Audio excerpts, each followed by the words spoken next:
My brother tore up months of my Chinese study materials in our backyard, scattering the pieces while I cried. When I tried to stand up for myself, he pointed at me and said, "Starting tomorrow, you'll be spending your nights in a diner." I just stared at him. That was 6 months ago. This morning, he was standing outside my apartment in tears. My older brother said I was mocking his disability by learning a second language, and our parents took his side. Growing up, my brother Bryce was always this extremely happy kid with an extremely low IQ. He'd laugh about spelling his name wrong and make fun of himself for still taking Algebra 1 in senior year. But then he failed to even graduate. Suddenly, he became convinced that intelligence was his enemy, and anyone learning something was mocking him. Our grandmother used to play these brain-training games on our computer, and Bryce turned it off right as she was hitting her high score. He even binned our 7-year-old cousin's Scrabble set that she got for Christmas after losing to her. And when I started learning Chinese to impress my crush, I became his next target. I tried to be understanding at first. I wouldn't practice in front of him and watch the videos with headphones on, but that wasn't enough. He'd heard my Duolingo notifications and start breaking into tantrums, saying I was showing off to make him feel stupid. I tried explaining it was for a girl, but he insisted foreign languages were my way of rubbing my working brain in his face. Soon, he started isolating parts of the house. The living and dining rooms became a Chinese-free zone, because that's where he needed to decompress after his shift as the door opener at Kroger. I was a little annoyed, but just moved everything to my bedroom. Door closed, headphones on. Surely this was now fine and I could practice my Chinese in peace, right? Wrong. Before I knew it, Bryce started documenting my study sessions in a headache journal, claiming the Chinese that was coming through the walls triggered migraines. He'd text Mom pictures of himself holding his head when I was practicing. I told him I was using headphones and just writing, not even speaking, but he said just knowing that I'm mocking his disabilities was triggering. And because Bryce was my parents' special little boy, they took his side. Dad pulled me aside and said, "Your brother has challenges you'll never understand. Is impressing some girl really worth making him feel worthless?" Mom was even worse. She acted like I was torturing him on purpose, suggesting I learn Chinese at the library because family comes first, and will knowing a few phrases really be the difference between getting rejected and her saying yes. I tried to stand my ground, but before I knew it, I was sitting in our back garden learning Chinese because it was the only way Bryce felt included. But I actually liked the garden. It was springtime, meaning it got warm, and the sound of wind made me focus better. But then Bryce got fired from his job as door opener. It was the only job he'd ever held. He stormed into the back garden the day of and started tearing my printouts apart. I tried to push him away, but he was 6 inches taller and 5 years older and knocked me to the ground. He destroyed all my material right there on the spot. I was still outside crying when I heard him inside the house arguing with Mom. "It's his fault I lost the job, Mom. The joke I made at the Chinese customer was because of the Chinese he's learning." I saw Mom hesitating, but then minutes later she was coming out. "Bryce is right, honey. Your crush isn't worth destroying your brother's livelihood." I stared at her in disbelief as she knelt down and helped me pick up what was left of my material. All forms of Chinese studying were now banned from our living area during Bryce's waking hours. "It's okay," Mom said. "You can practice from 5 to 6 a.m. before school." I remember waking up at 4:45 a.m. for the next 3 days, sitting at the table learning through my apps. I was sleep deprived and my head hurt from staring at the screen in darkness. Lights on anywhere in the house before waking time triggered Bryce. And on day 4, Bryce had a complete meltdown at breakfast. Apparently, now just knowing I was learning Chinese while he slept gave him nightmares about being too stupid to exist. He demanded I leave the house entirely if I wanted to practice. "Go to that 24-hour diner if Chinese matters so much," he said. My parents barely looked up from their plate. I could tell they were content to be just bystanders. "Starting tomorrow, you'll be—" Bryce was speaking as if it was already determined I'd be spending my nights in a diner. I cut him off mid-sentence. "Shut up, I'm not going!" He stared at me like I had multiple heads. "What did you just— Do you have any idea why I'm learning Chinese?" I cut him off again. "Yeah, it's for that little crush of yours." "Not just that," I said, with this look that I could tell made him skeptical. I raised my voice. "This was never about making you feel stupid, Bryce." "Yes, it— Would you listen for once in your life?" I interrupted for the 3rd time now. "Lynn's dad owns a gaming company," I said. My voice was shaking. "He literally only hires family friends because he trusts them more than random applications. You sit here every single night saying you'd kill for a gaming job, talking about how you know every game, every developer, every piece of industry news." Bryce's face was changing. "If I dated Lynn, you'd be at family dinners. You'd be at barbecues. Her dad would meet you, see how passionate you are about gaming, and probably offer you something. But now," I looked him straight in the eyes, "now I'm never mentioning your name. And when her dad asks about my family, which he will, I'm telling him exactly what kind of person my brother is. Someone who'd rather destroy my first relationship than let me be happy. Someone who weaponizes his disability to control everyone around him." The silence was deafening. Mom's fork stopped halfway to her mouth and she put it back down on her plate. She shifted in her chair and looked between me and Bryce before finally asking if what I said about the gaming company was true. The words came out slow like she was testing each one. Bryce didn't answer her. He just pulled out his phone and started scrolling through one of his games, the one where you match colored blocks that he played for hours every night. His breathing got heavy, and I could see his hands gripping the phone so tight his knuckles went white. Nobody said anything for the rest of dinner. I went to bed that night thinking maybe I'd finally gotten through to them. The next morning I woke up to find Bryce sitting on the floor outside my bedroom door with that stupid headache journal in his lap. He looked up when I opened the door and said he wanted to talk, but his voice was different, like he was asking instead of telling. I stepped over him and headed downstairs, but he scrambled up and followed me. He kept talking as we went down the stairs, saying he'd been up all night looking at the gaming company's website. They were hiring junior game testers and you didn't need a degree, just passion and knowledge about games. His voice cracked when he said he had both of those things. I went to the kitchen and grabbed a bowl from the cabinet and the cereal from the pantry. Bryce stood in the doorway watching me pour the milk, waiting for me to say something. After everything he'd put me through for months, him suddenly wanting my help felt wrong. I finally asked what his point was. He took a step into the kitchen and the words seemed to hurt him when he said he needed me to introduce him to Lynn's dad. He actually said, "Please." Mom came into the kitchen then, and she looked terrible with dark circles under her eyes. She said she hadn't slept either because she kept thinking about what I'd said about destroying my first relationship. I turned to face both of them while holding my cereal bowl. I told them it wasn't just about the relationship, but about respect, because I was 16, not 6, and deserved to pursue my interests without being sabotaged. Bryce slammed his journal down on the counter so hard the salt shaker jumped. He shouted that fine. The headaches were fake, and he'd made it all up because he was jealous. Even he looked surprised that he'd said it out loud. Dad appeared in the doorway, already dressed in his work clothes with his tie done up and his briefcase in his hand. He said he'd heard what Bryce just admitted, and that we'd all be discussing this tonight when he got home from work. The rest of that morning was weird, with Bryce avoiding eye contact and Mom making breakfast in complete silence, while Dad had already left for the office early. I grabbed my backpack and headed to school where I found Alexander standing by my locker scrolling through his phone. He looked up and immediately noticed the bags under my eyes. I told him everything about Bryce, finally admitting he'd been faking the headaches and how Dad actually heard him confess it. Alexander shook his head and asked if my parents would finally do something about it. I shrugged while grabbing my history textbook because honestly I had no idea what would happen.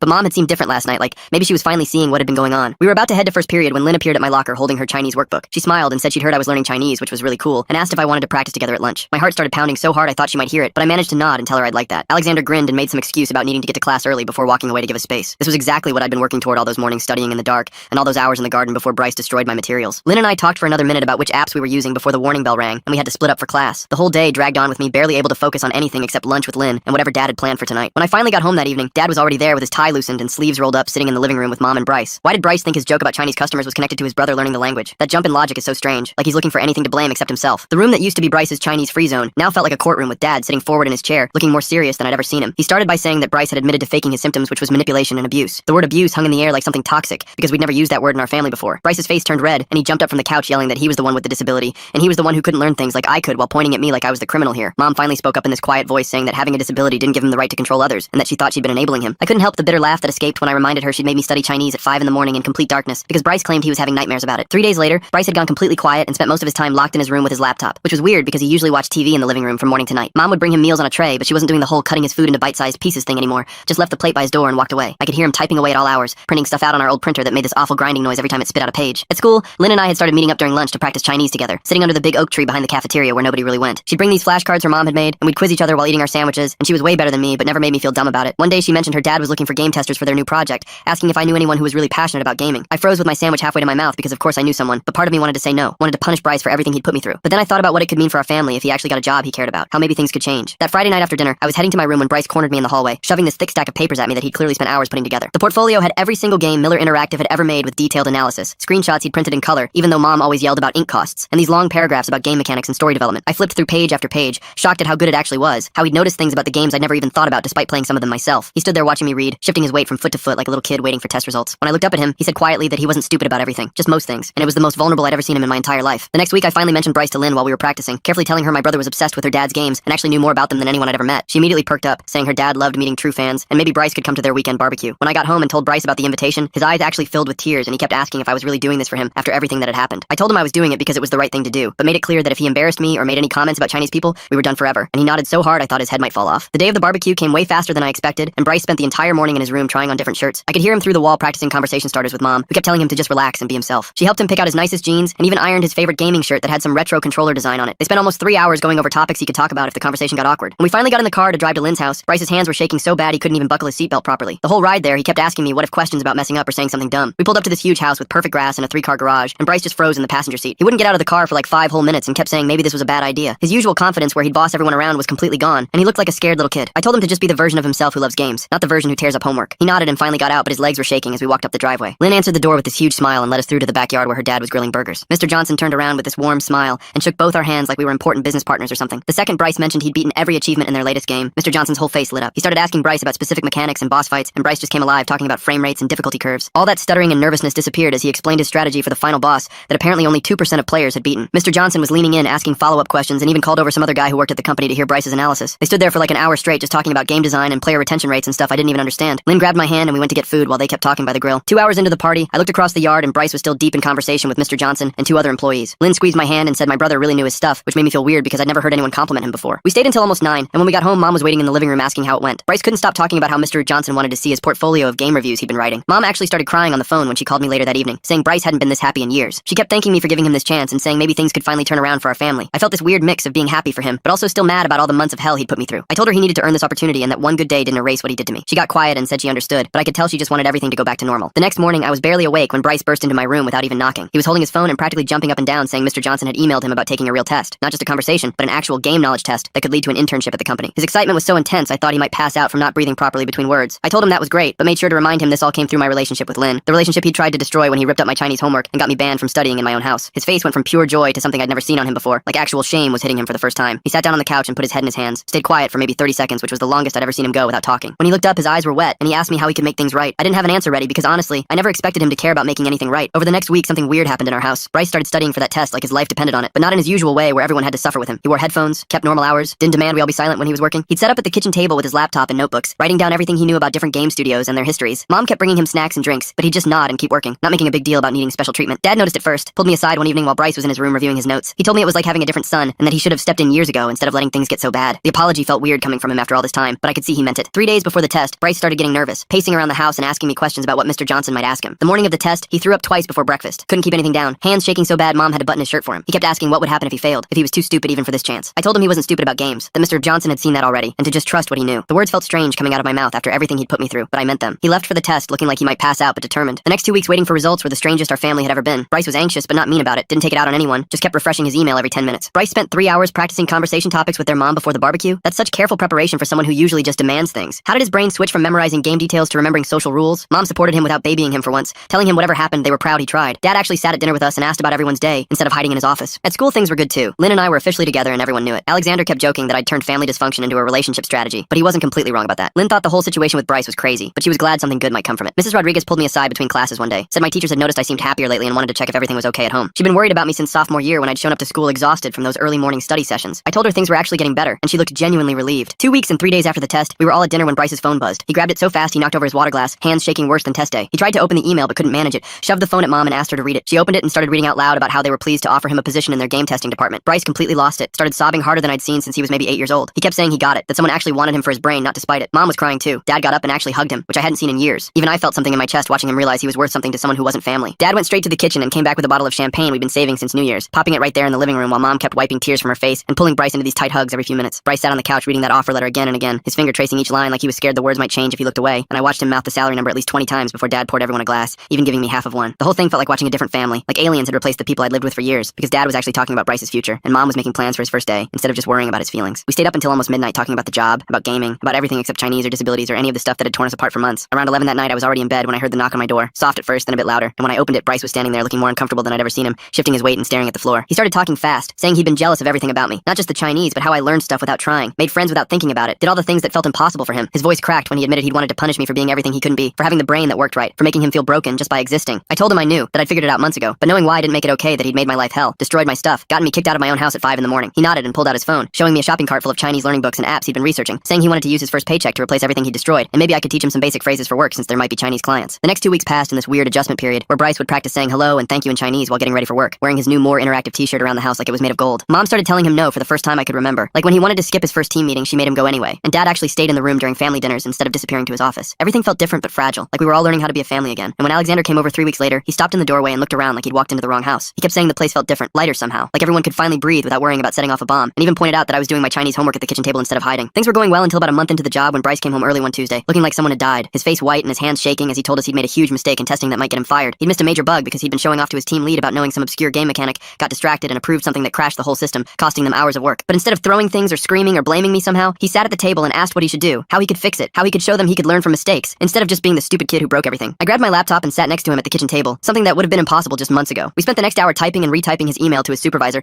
me showing him how to take responsibility without sounding pathetic, how to propose solutions instead of just apologizing. His hands were shaking as he typed, but he kept going, asking me to check his spelling, his tone, if he sounded too stupid. When he finally hit send, he stared at the screen like he was waiting for the world to end. The next morning, his supervisor called while I was eating breakfast, and Bryce put it on speaker without asking, his face white as paper. Mr. Smith's voice filled our kitchen, and I watched Bryce's jaw drop when instead of firing him, the man said he was impressed that Bryce owned his mistake and came with solutions, that most people just make excuses, that this showed real growth. After the call ended, Bryce just sat there stunned, and I realized something had changed between us, that he wasn't the brother who destroyed my stuff anymore, but someone who actually needed my help and could accept it without making it about his disability. 2 months passed like that, him asking for help with work emails, me teaching him basic professional stuff, both of us not talking about how weird this reversal was. Then at Sunday dinner, right as Mom was serving dessert, Bryce cleared his throat and announced he'd been saving money to move out. Mom's fork clattered on her plate, and Dad's coffee mug stopped halfway to his mouth. Bryce kept talking, explaining he'd found a studio apartment near work with 2 roommates who also worked in gaming, guys who didn't care about his IQ scores or that he never graduated, just that he knew every game ever made. Mom started crying, but not the angry tears I expected, more like she was watching her baby bird leave the nest 20 years late. Over the next few weeks, we packed up his stuff together, going through boxes of old games and toys, finding things we'd forgotten existed. He held up our old Dark Souls disc and asked if I remembered helping him beat that one boss, back before everything went bad, back when we were just brothers who played games together. I remembered. We both did. The invitation to Lynn's family's annual company party came addressed to all of us, but this time Bryce would be attending as an employee, not just as my brother tagging along. The night of the party, I watched him practice his presentation about game testing in front of the bathroom mirror, stumbling over words but determined to get through it. At the actual party, he stood in front of 50 people including Mr. Johnson and started talking about bug detection, his voice shaking at first, but then finding its rhythm as he explained how his different way of thinking helped him catch things other testers missed. Mr. Johnson was beaming like a proud father, and afterwards Mr. Williams, the head of testing, pulled me aside to tell me my brother had unique insights, that his perspective was actually an asset because he approached games differently than everyone else. The whole drive home, Bryce kept talking about the different bugs he'd noticed in games over the years and how maybe he could actually be good at something. And for the first time in forever, Mom and Dad were listening to him like he was an adult instead of their broken child. 3 weeks later, we were standing in Bryce's room on moving day, wrapping his gaming posters in bubble wrap while he sorted through old controllers and headsets he'd collected over the years. The apartment he'd found was only 20 minutes away, but it felt like he was moving to another country, and Mom kept stopping to wipe her eyes every time she picked up another box. She finally broke down completely when we were loading the truck, sobbing into Dad's shoulder while saying she'd babied him too long and thought she was protecting him, but really she'd been holding him back all these years. That's when Bryce's new roommates pulled up in a beat-up Honda, 2 guys from the gaming company who'd offered to share their place when they heard he was looking, and they immediately started joking with him about which console was superior while grabbing boxes like they'd known him forever. I watched them treat him like just another 20-something guy moving in with friends, not someone with a disability or special needs, just Bryce, who happened to be really good at finding bugs in games. As we finished loading everything and Bryce was about to get in the car, he pulled me aside and pressed an envelope into my hand, looking down at his shoes while telling me not to open it until he was gone. The transformation from Bryce destroying Chinese books to actually buying replacements with his first paycheck shows such a complete flip in how he sees his brother. The house felt wrong that night at dinner with his empty chair still at the table, like someone had died, except we could still text him, and Mom kept starting to call him for dinner before catching herself. After they went to bed, I finally opened the envelope in my room and found $300 in cash along with a note written in his messy handwriting that said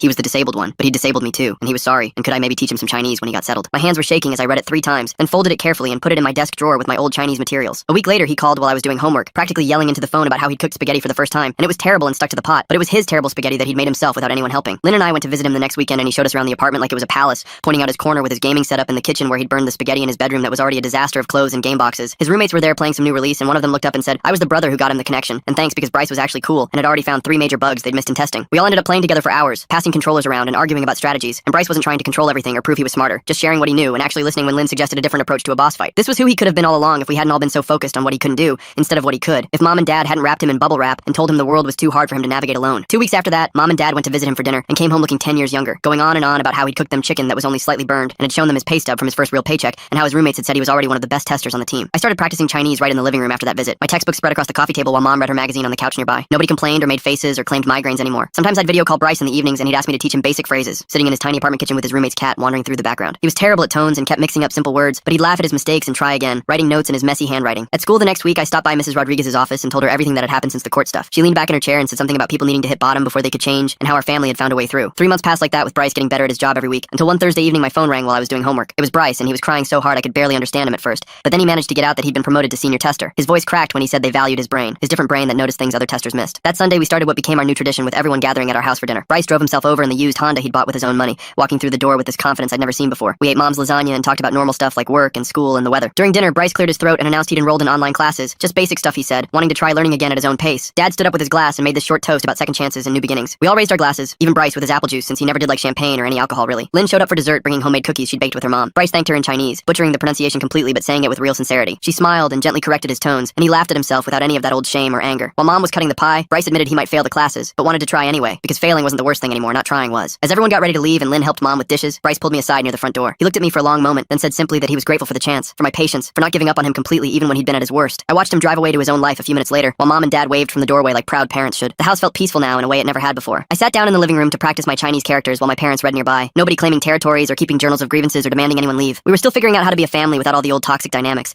but we were learning together, making mistakes and trying again, just like Bryce with his Chinese phrases, building something better one day at a time. Man, I had a blast hanging out and just exploring all this with you today. Seriously, it's been such a fun ride. Can't wait to do it again soon. If you made it to the end, drop a comment. I love reading all your comments.